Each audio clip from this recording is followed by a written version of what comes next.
আসসালামু আলাইকুম। কবিটিক বাংলার পক্ষ থেকে সবাইকে স্বাগতম। শিক্ষার্থীবৃন্দ, আশা করি তোমরা প্রত্যেকেই ভালো আছো এবং সুস্থ আছো।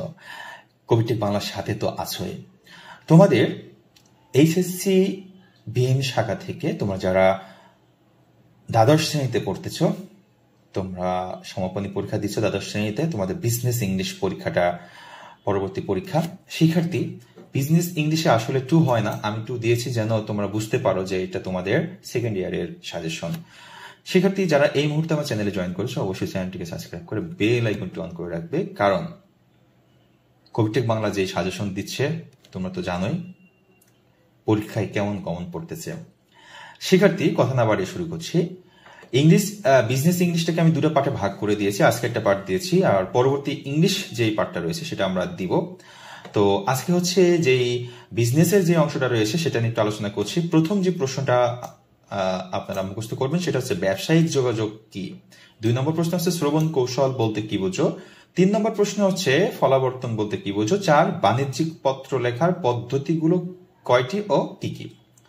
ব্যবসায়িক পত্রের বিভিন্ন অংশগুলো কি কি। সরকারি পত্র বলতে কি বুঝো। প্রচার পত্র কি, এটা পড়তে হবে। ইনডেন্ট কি, চরমপত্র কি। ব্যবসায় কারবার বা যোগাযোগ কি বলতে কি বোঝো। এগুলো হচ্ছে সংক্ষিপ্ত আকারের প্রশ্ন।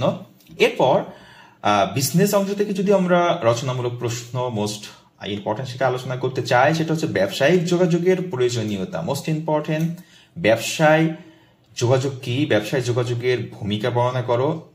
বচনিক যোগাযোগের নীতি ও কৌশল সমূহ আলোচনা করো। ব্যবসায়িক পত্রের বিভিন্ন অংশগুলো কি কি। বাণিজ্যিক পত্র লেখার কাগজের সাইজ কত প্রকার ও কি কি। একটি আদর্শ বাণিজ্যিক পত্রের বৈশিষ্ট্যগুলো আলোচনা করো। প্রাতিষ্ঠানিক পত্র ও বাণিজ্যিক পত্রের মধ্যে পার্থক্য। আর চাকরি আবেদনের পত্রের জন্য আপনাকে একটা আবেদনপত্র শিখতে হবে। সংবাদপত্রের বিজ্ঞাপনের জন্য আপনাকে একটা বিজ্ঞাপন শিখতে হবে। ধারে মাল ক্রয় করতে ইচ্ছুক একজন সম্ভাব্য ক্রেতার আর্থিক অবস্থা ও সততা সম্পর্কে জানতে চেয়ে অন্য একটি প্রতিষ্ঠানের নিকট অনুসন্ধানপত্র লিখতে হবে। প্রচারপত্রের গুরুত্ব ও প্রয়োজনীয়তা। প্রচারপত্র ও বিজ্ঞাপনের মধ্যে পার্থক্য দেখাও। পাওনা পরিশোধের জন্য গ্রাহককে অনুরোধ করে একটি স্মরণিকা পত্র। আর ইনডেন্ট বলতে কি বোঝো। ইনডেন্টকে কয় ভাগে ভাগ করা হয়, ইনডেন্টের নমুনা লিখতে হবে।